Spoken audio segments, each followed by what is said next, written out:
Coucou tout le monde, j'espère que vous allez bien. Donc on est parti pour une nouvelle guidance. Donc je vais prendre l'oracle de Rumi. Mais le premier message que je voudrais vous passer, qui est quelque chose qu'on m'a envoyé comme si j'avais reçu un ballon en pleine tête, et globalement débrouille-toi avec ça, est un message qui, selon comment vous l'appréhendez, selon comment vous réfléchissez dessus, selon comment vous méditez dessus, peut vous permettre vraiment... ce que j'entends, c'est d'en finir, en fait. D'en finir avec des problématiques liées à la relation à vos parents, la relation à vous-même. J'ai la notion de réconciliation ici. Donc pour certaines personnes, c'est en finir, et puis pour d'autres, c'est un pas de plus vers le chemin de la réconciliation. Avec soi-même en premier lieu, hein, bien évidemment. Le message ici concerne la relation parent-enfant, mais c'est vrai dans toutes les relations, en fait, bien évidemment. C'est vrai dans toutes les relations, et en fait, ce qu'on vient nous expliquer aujourd'hui, c'est que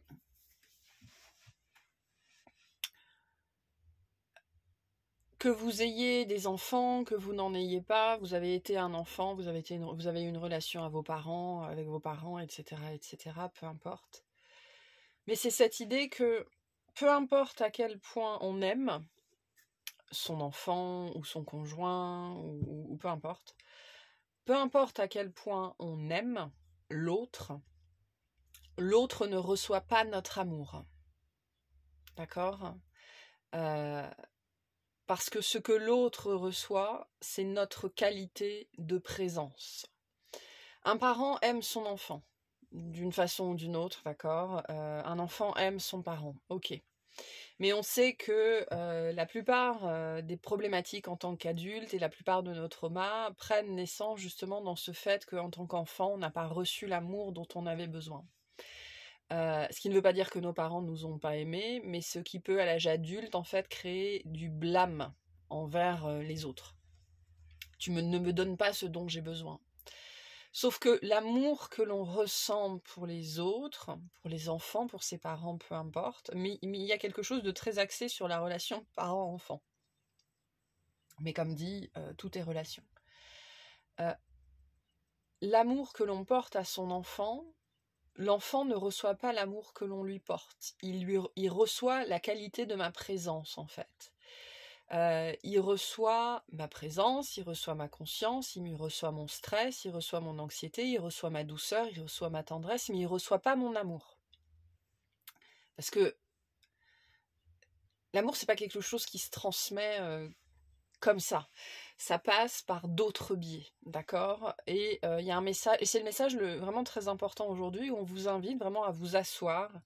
On montre quelqu'un qui s'installe vraiment très profondément dans son canapé, comme si on venait, vous savez, de réaliser quelque chose, pour réfléchir à ça. J'aime mon enfant, j'aime cette personne de tout mon cœur, avec de toute mon âme, etc. Mais cette personne ne reçoit pas mon amour, cette personne reçoit ma qualité de présence et ma qualité d'être. Peu importe à quel point j'aime mon enfant, si je suis stressée, mon enfant va recevoir mon stress. Peu importe à quel point j'aime mon enfant, si j'ai peur, mon enfant va recevoir ma peur. Peu importe à quel point j'aime mon enfant, si je suis dépassée ou occupée, ou peu importe, c'est ce que mon enfant va recevoir, en fait. Et derrière tout ça, il y a un questionnement. On vient questionner justement votre qualité de présence et votre qualité d'être, en fait, par rapport à vos enfants, par rapport aux autres, mais aussi par rapport à vous-même. Est-ce que votre qualité d'être dans une relation en particulier, à commencer par la relation à vous-même, est en cohérence avec la force de votre amour? Mais la question, elle se passe aussi dans l'autre sens. Est-ce que la force de votre amour est en cohérence avec votre qualité d'être?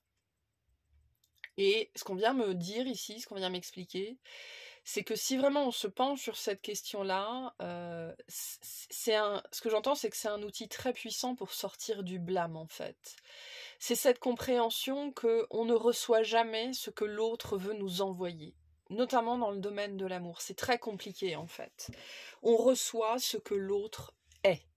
dans sa qualité de présence et sa qualité d'être. Et ça vaut pour toutes les relations en fait. Peu importe à quel point j'aime mon partenaire, si je suis obnubilée par autre chose, par quelqu'un d'autre ou peu importe, je ne vais pas être présent, je ne vais pas être présente.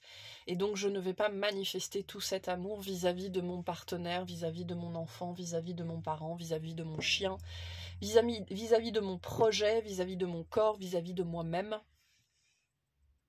Donc, la première question finalement à vous poser, ça n'est pas est-ce que j'aime, d'accord ?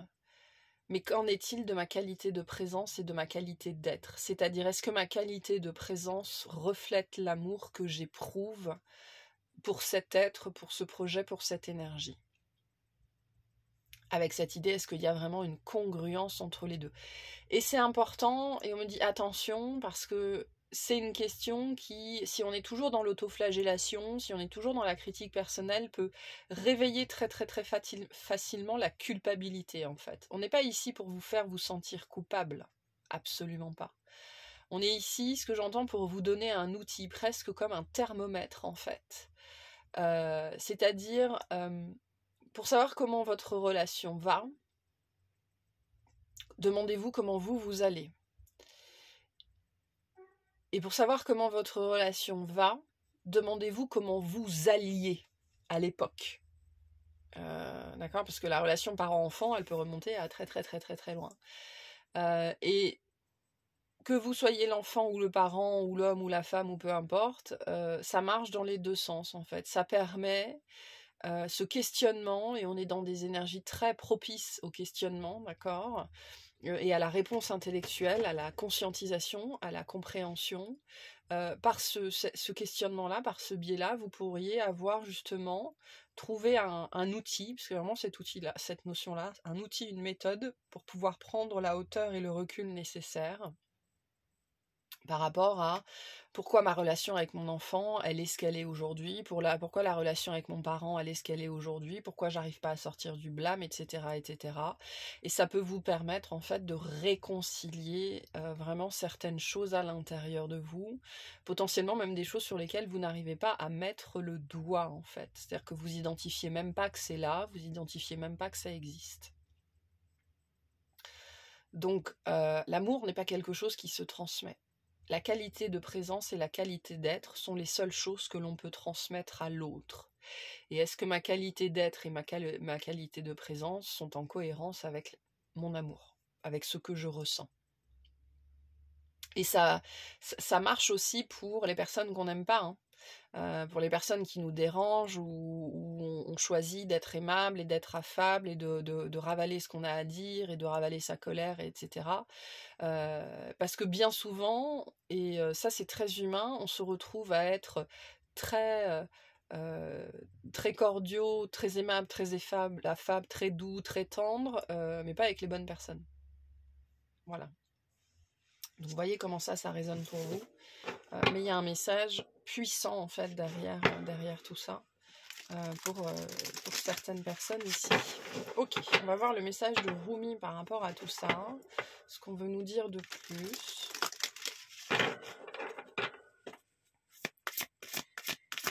Ok.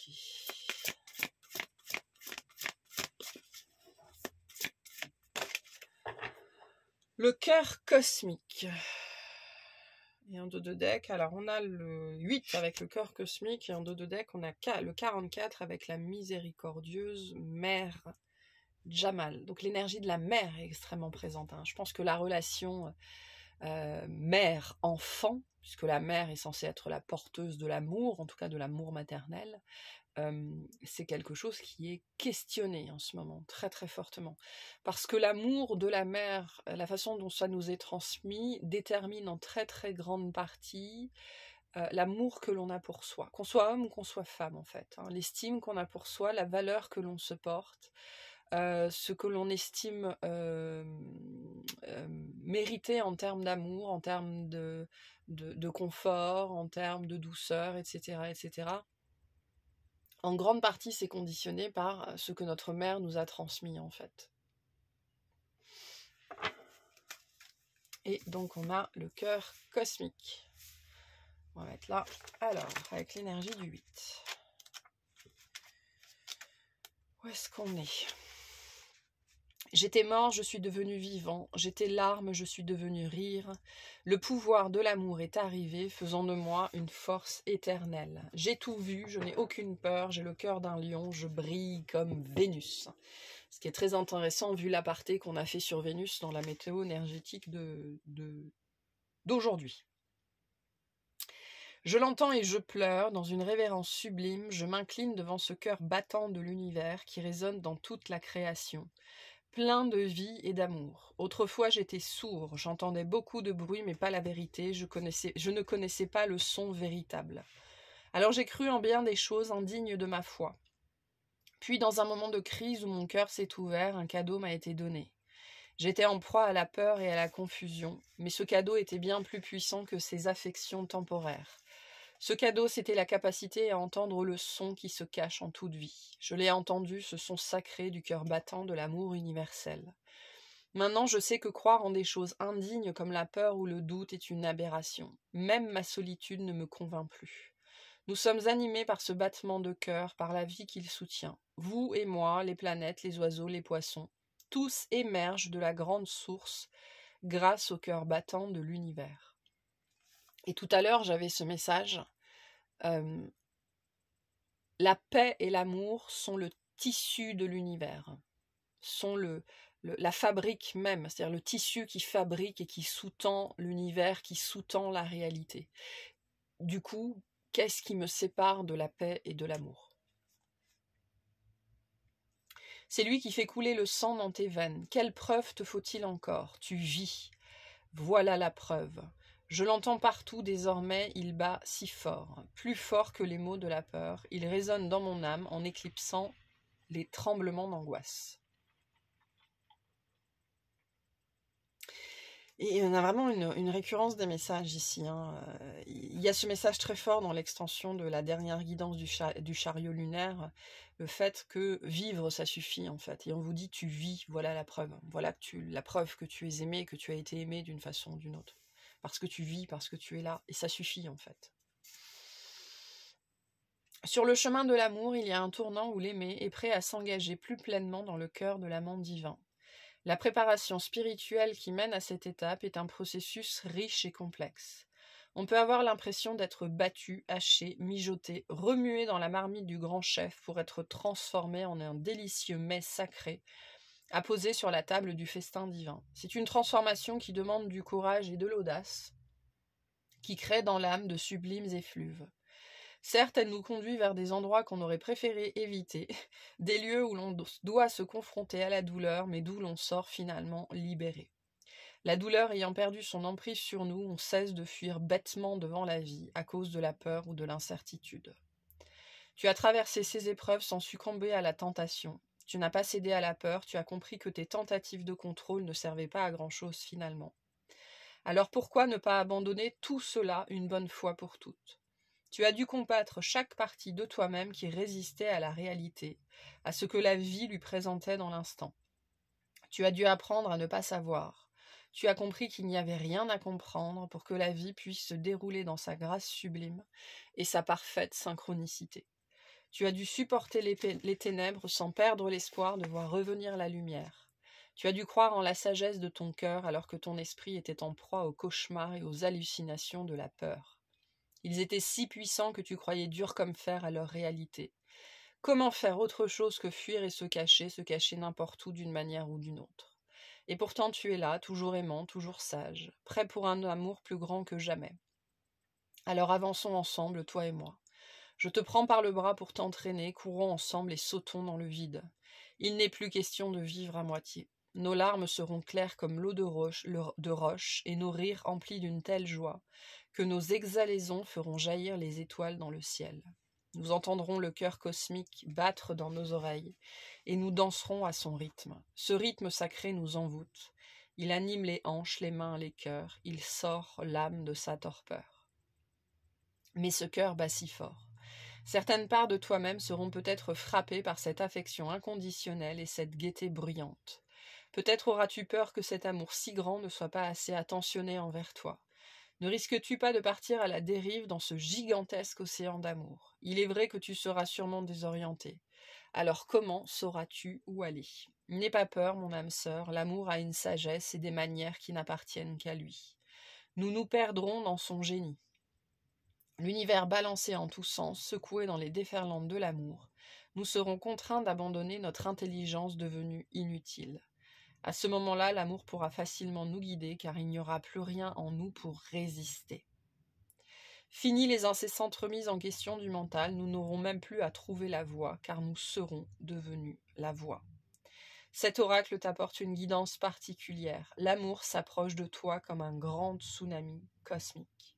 Cette faveur te sera pénible tant que tu t'accrocheras au passé. Alors lâche prise, laisse-toi aller. Peut-être boiras-tu la tasse, mais ce ne sera jamais bien méchant. Tu seras ébouriffé, c'est sûr. Mais quand tu échoueras sur le rivage brillant de l'amour, ta coiffure sera bien le dernier de tes soucis. Tu seras absorbé par les merveilles de la perfection, tu comprendras combien tu es aimé et combien il est inutile de planifier les choses pour vivre ta raison d'être. Tu n'auras même aucune idée de ce qui est en train d'arriver. Ton moi sublime, fou, unique, saturé d'amour divin s'abandonnera dans l'étreinte passionnée de la vie. Tu arroseras la terre d'un amour océanique. Oui, ce tsunami te conduira vers ta destinée divine. Pas besoin de stratagème, laisse tes cheveux s'emmêler, ton destin t'attend. L'amour s'approche de nous comme un grand tsunami cosmique. Cette faveur nous sera pénible tant qu'on s'accrochera au passé, notamment au travers du blâme.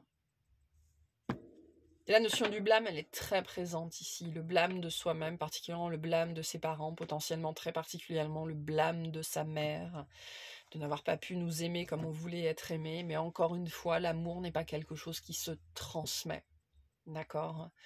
Un enfant ne se sentira jamais aimé comme vous l'aimez. Une autre personne ne se sentira jamais aimée comme vous l'aimez. D'accord? Parce que l'amour, c'est intime. L'amour, c'est personnel. L'amour, c'est une relation de soi-même au divin. C'est la seule façon de ressentir l'amour et ça se trouve à l'intérieur, en fait. Et donc, peu importe à quel point on aime les autres, c'est qu'en étant pleinement plongé dans cette relation à l'amour, qui est le tissu même de la réalité, qui est la fabrique de la réalité, qu'on peut ressentir l'amour en fait, et qu'on peut véritablement être dans cet exercice de présence et d'être qui va nous permettre en fait de susciter le même amour chez l'autre, dans sa propre connexion au divin.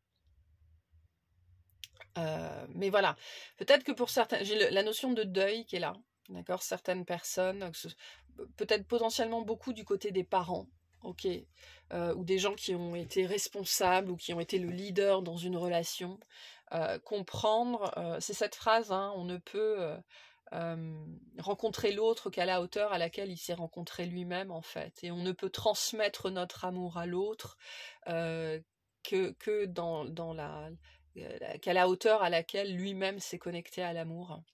Et donc la difficulté entre parents et enfants vient beaucoup de là en fait. Finalement, nos parents, dans leur déconnexion à l'amour, d'accord, leur difficulté très forte à trouver l'amour à l'intérieur de soi, nous ont tout transmis sauf ça en fait.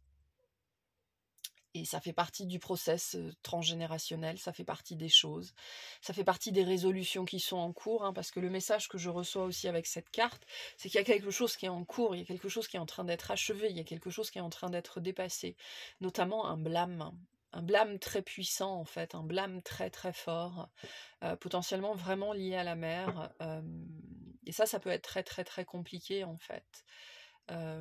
Parce que ça crée un vrai conflit intérieur en fait en tant qu'enfant, où l'amour pour notre mère est tellement immense, et tellement énorme, et tellement intense que la blâmer en fait, en vérité c'est extrêmement compliqué.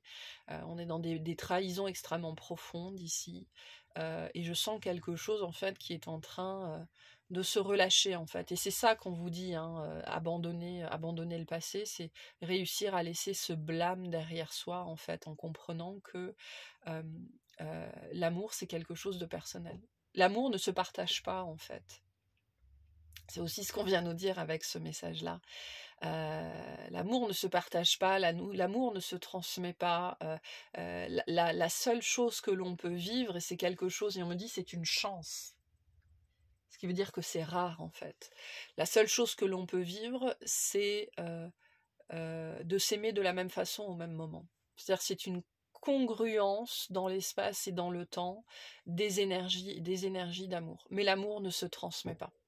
Il se syntonise en fait. L'amour que je ressens par rapport à l'amour que l'autre ressent peut se syntoniser ou ne se syntonise pas.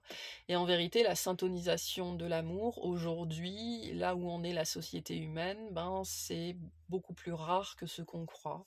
Et le reste du temps, et c'est intéressant parce qu'on a eu ce message plusieurs fois dans lesquels il y a eu beaucoup de réactions, l'amour n'existe pas, vous ne savez pas aimer, etc., qui sont des sujets qui peuvent nous faire réagir très fort en fait.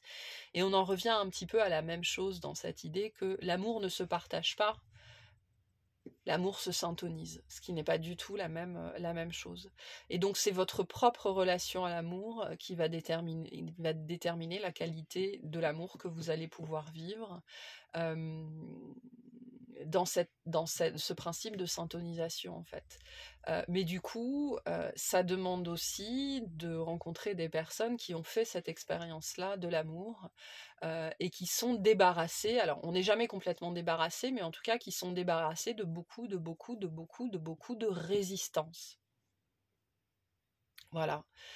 Et c'est pour ça qu'il y avait ce côté, la paix et l'amour sont le tissu même de la vie, le tissu même de la réalité. Donc qu'est-ce qui me sépare encore de ce tissu en fait? Et tout ça est à l'intérieur de moi. Et le mot que j'ai ici, c'est le blâme. Voilà, le blâme. Et vraiment, et le blâme ici prend naissance dans le passé, d'accord? Donc voyez ce que ça fait émerger à l'intérieur de vous, et au moment où je le dis, je sens vraiment dans mon estomac, dans mes tripes, un ressentiment extrêmement fort en fait. Donc le fait de blâmer quelqu'un, de se blâmer soi-même, et il y a quelque chose de profond, du ressentiment, de la frustration, de la colère qui est là, face à ce blâme, qui pourrait vraiment remonter cette semaine en fait, avec notre sextile entre Vénus et Pluton, c'est possible, mais qui fait partie des sujets qui sont en train d'être remontés à la surface en fait, pour pouvoir justement passer à autre chose et pouvoir se syntoniser en fait. Et quand on vous dit, et ça c'est toujours important, vous savez que je le rappelle toujours, quand on vous dit l'amour va rentrer dans votre vie, je suis pas en train de dire que vous allez trouver le prince charmant ou la princesse charmante, je suis en train de vous dire que vous allez pouvoir entrer en syntonisation avec une forme plus haute d'amour. Voilà. Et donc avoir une autre expérience de la réalité et être toujours plus proche de la vérité. Parce que la vérité, l'amour et le silence c'est un autre sujet, mais la vérité, l'amour et le silence, c'est entre guillemets la même chose.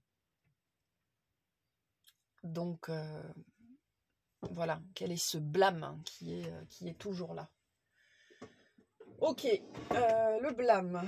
On va se concentrer sur le blâme. Voir ce qu'on nous dit dessus. Puis je vais sortir le tarot, on va voir ce qui sort. Ce blâme qui vous a fait prendre des voies, des chemins de vie, des décisions. En fait, il y a cette idée, on me montre que partout dans votre vie, partout et tout le monde, c'est ce qu'on me dit, partout dans votre vie, vous avez pris des décisions parce qu'il y a ce blâme. Et ce blâme à l'intérieur de vous vous a fait vous éloigner, vous a fait des choix, faire des choix qui n'étaient pas du tout en phase avec vous en fait. Mais tout ça c'est je sens quelque chose d'extrêmement inconscient ici.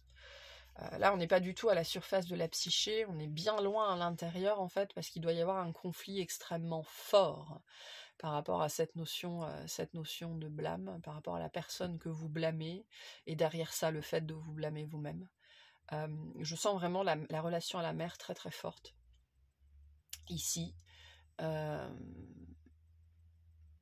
ouais, il y a quelque chose là-dessus. Bon, on va déjà voir ce blâme. Qu'est-ce qu'on nous dit sur ce blâme, s'il vous plaît?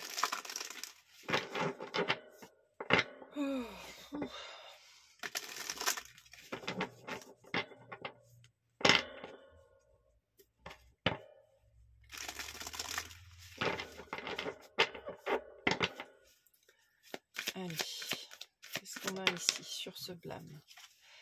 On a Uranus et le changement. C'est intéressant, hein. On va être très raccord avec la météo énergétique de lundi ici, je pense.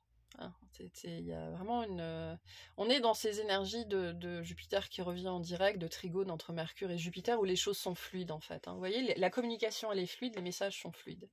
Il y a une vraie fluidité en ce moment, donc profitez-en. Uranus avec le changement. Je romps avec ce que je connais sans possibilité de revenir en arrière pour vivre ce qui n'existe pas encore mais que je visualise. Je suis mon intuition et je m'adapte à l'inattendu pour laisser place à la nouveauté. La transition entre le passé et mon futur me donne le vertige, mais j'ai confiance en mon projet. Donc ce blâme sans doute... Vous savez, c'est cette énergie de l'adolescent qui est en colère après ses parents et qui, pour les emmerder, va faire quelque chose qui l'emmerde lui aussi. Pour le simple plaisir d'emmerder le monde, en fait. Je sens ça. S'empêcher d'être, s'empêcher de changer, ou peu importe, juste pour être en... Parce qu'il y a cette injonction, c'est le mot que j'ai, injonction à l'intérieur de nous de ne surtout pas faire ou ne surtout pas être soit comme ses parents, soit comme l'on pense que l'on devrait être en fait. J'ai une rébellion très très forte. Et Uranus, c'est le maître de la rébellion. Donc il peut y avoir quelque chose là-dessus. On est dans les derniers degrés d'Uranus en taureau, d'accord. Donc on est dans la sphère de la mère aussi avec le taureau, la sphère matriarcale, la sphère de Vénus, la sphère de la relation à l'enfant, de la relation de la mère à l'enfant, la relation à l'estime de soi. Donc il y a un certain nombre de choses ici qui sont en jeu. Ok, et il est temps de changer les choses en fait par rapport à ce blâme, c'est-à-dire qu'il est temps de faire face, de se retourner et de faire face, d'admettre que vous blâmez aussi très fortement, que vous blâmez votre mère, votre enfant, votre conjoint, j'en sais rien, pour pouvoir aller de l'avant. Voilà. Ce qu'on vient vous dire aussi, c'est que ce blâme, vous avez besoin de vous en débarrasser pour pouvoir aller de l'avant.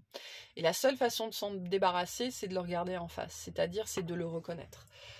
De reconnaître potentiellement que vous blâmez votre mère, peu importe. Et ça peut être complexe parce que en tant qu'adulte, le regard de l'adulte est un regard qui est extrêmement policé, d'accord? Là où l'enfant, pas du tout. Le regard de l'enfant n'est pas policé du tout.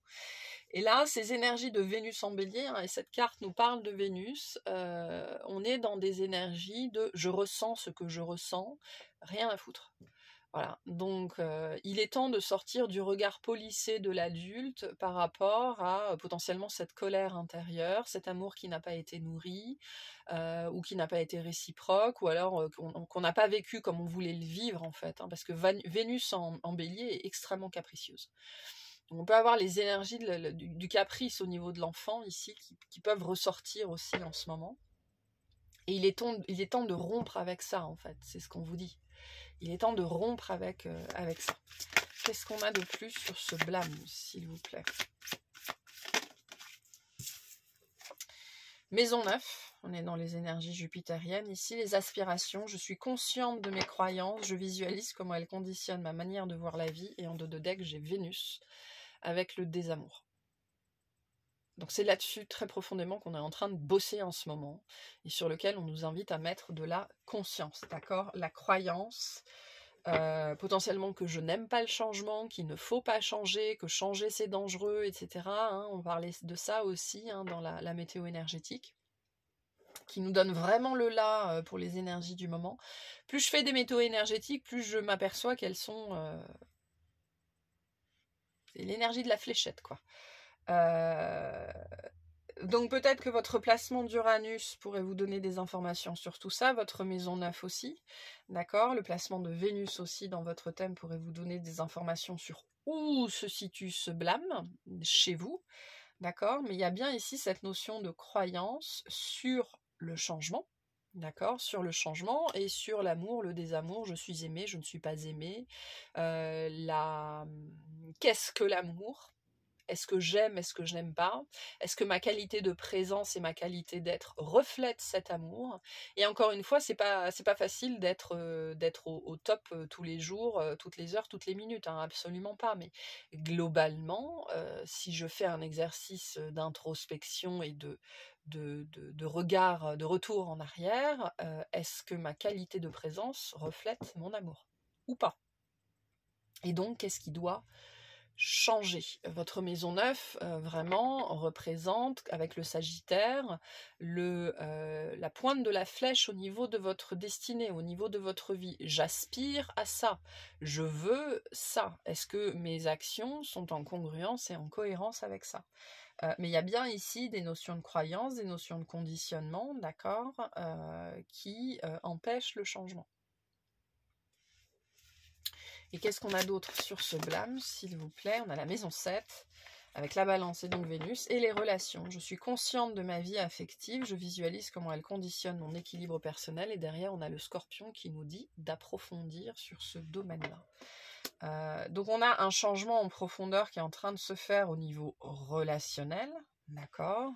Et je le dis souvent, tout est relation, mais la première relation qu'on a dans cette existence-là, c'est la relation à la mère.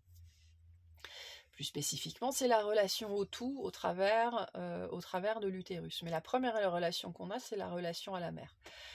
Et donc, il y a quelque chose... et avant de faire cette guidance, j'avais un message très très fort sur les besoins qui n'ont pas été satisfaits. Dans cette notion de... les besoins qui n'ont pas été nourris, en fait. D'accord? Qui n'ont pas reçu la bonne subsistance. Ou peu importe comment on l'a vécu. Et encore une fois, hein, c'est pas la faute de la mère, c'est pas la faute du parent, voilà, c'est comme ça. Mais il y a un sujet, voilà, qui est en train d'être brassé, pour vous permettre justement de changer de paradigme sur la sphère relationnelle, sur la sphère de la relation à l'autre, sur la sphère de la relation à l'amour. Quelle est votre relation à l'amour? Quelle est votre relation à vous-même? Qu'est-ce que vous pensez profondément de vous? Et on va vous inviter à être très honnête vis-à-vis de cette question, c'est-à-dire de vous asseoir avec vous-même. Qu'est-ce que je pense de moi? Vraiment. Et d'où ça vient? Il y a de fortes chances que la réponse soit négative, hein, bien évidemment. Ou alors qu'il y ait des mais. D'accord? Je suis ça, mais... Voilà. Et donc, qu'est-ce qui vous sépare de l'amour? Donc le blâme porte aussi sur ces sphères-là, où potentiellement, ce qu'on peut porter aussi à l'intérieur de soi, c'est on m'a empêché d'être ce que je voulais être, on m'a empêché de faire ce que je voulais faire. Ça, c'est très lié à l'enfant dans la phase non et à l'adolescent, en fait. Voilà, il y a cette notion d'empêcheur de tourner en rond, et donc le ressentiment, et donc la frustration, et des choses comme ça qui sont assez présentes. Mais au-delà de ça, il y a bien, et j'insiste, j'ai ce message-là, qu'il y a bien quelque chose qui est en cours ici, pour justement se défaire de ce blâme qui nous sépare de nos aspirations, en fait. Pour peut-être aussi que certaines personnes, vous avez besoin de réaliser quelque chose à laquelle vous aspirez vraiment sur la sphère relationnelle. C'est ce genre d'énergie où j'ai des gens qui vivent potentiellement seuls depuis très longtemps et qui ont besoin de réaliser qu'en fait ils ont envie d'être accompagnés.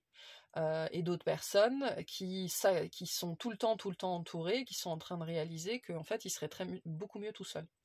Donc on peut avoir un changement de paradigme qui est en cours ici aussi, hein. Peut-être que ce qu'on vous dit aussi justement, c'est que pour sortir de ce blâme, il y a besoin d'un changement de paradigme. Et c'est ce qui est en train, je pense, d'arriver.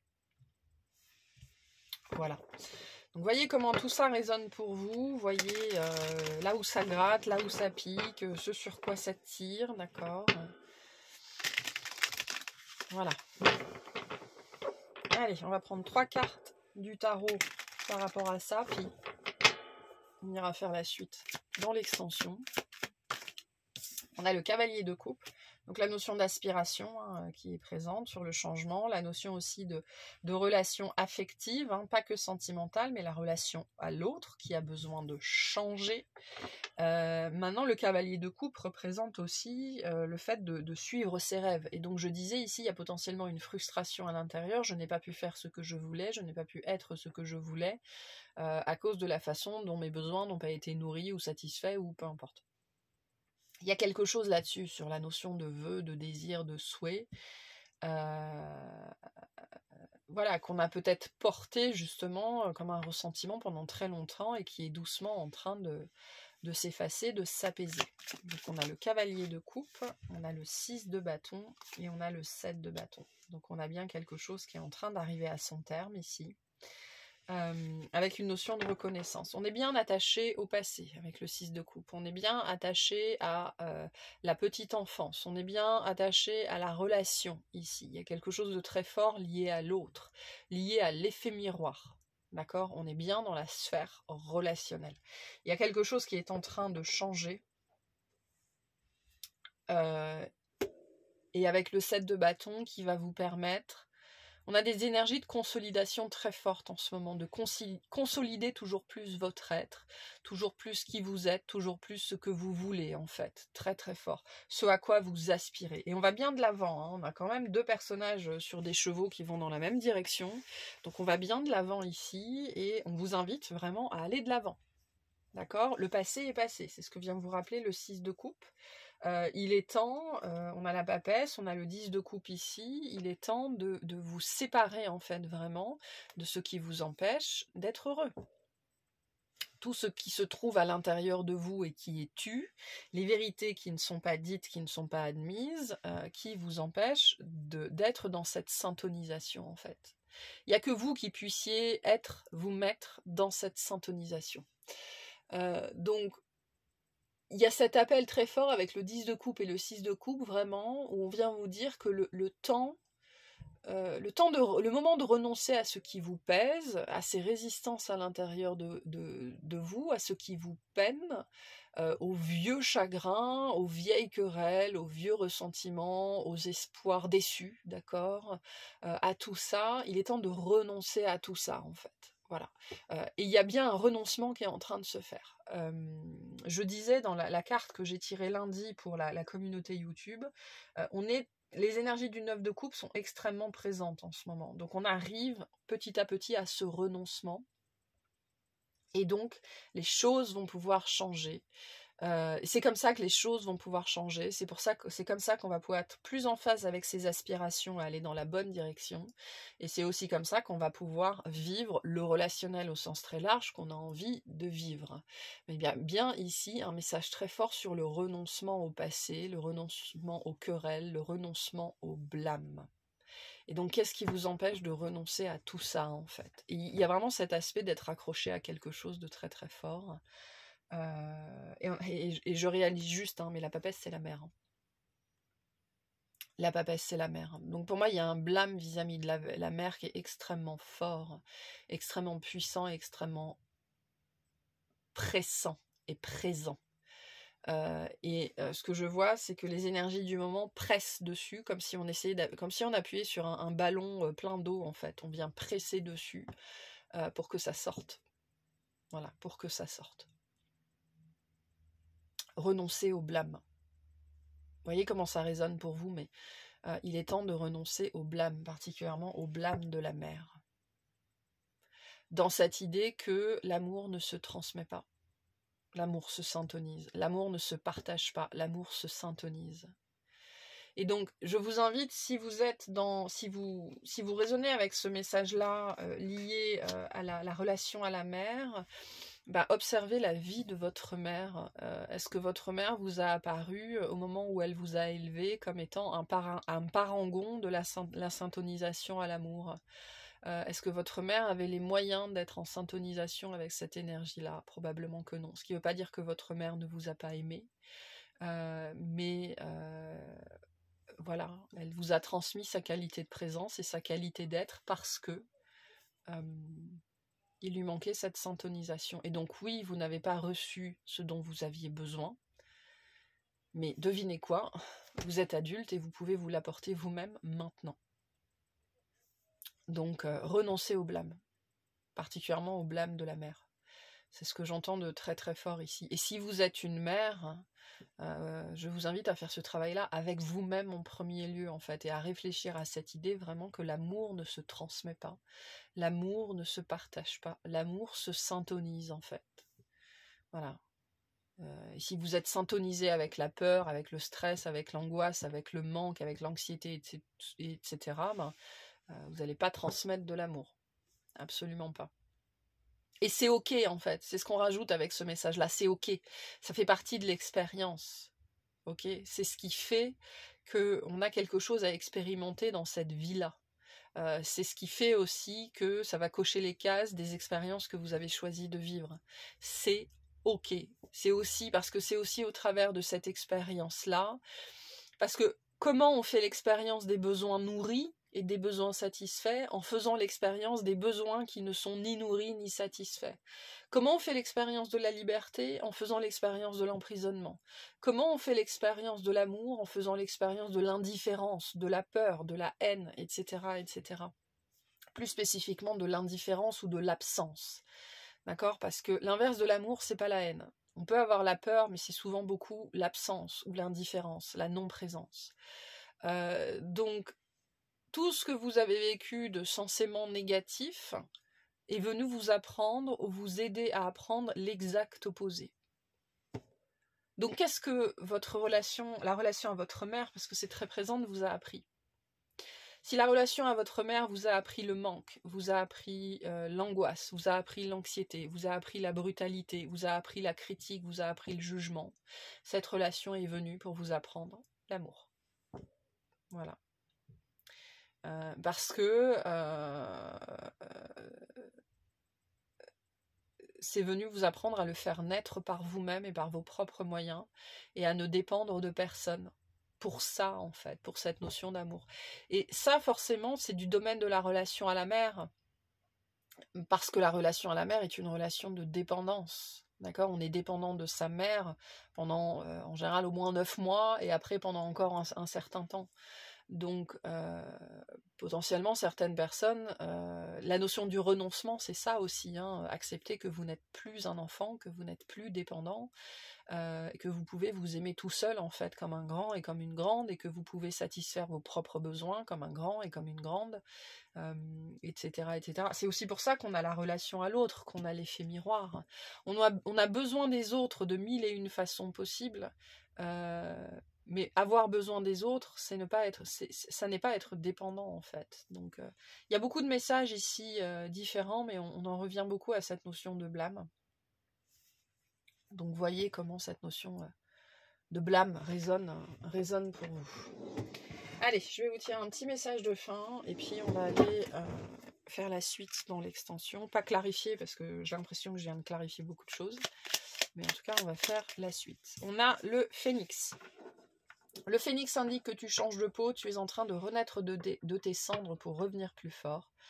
Tu peux avoir 2 vies dans ton cycle actuel, la persévérance mène vers l'excellence, ne baisse pas les bras, tu as la capacité de te régénérer. Donc il y a bien quelque chose en cours ici qui est en train de mourir pour laisser place à une nouvelle version de vous-même, beaucoup plus en syntonisation avec l'amour, certes, mais en fait avec la vie, avec la réalité, avec l'univers, avec l'énergie qui sous-tend tout, d'accord, avec le divin, avec Dieu, avec la source, peu importe comment vous l'amenez, comment vous l'appelez, avec vous-même, en fait.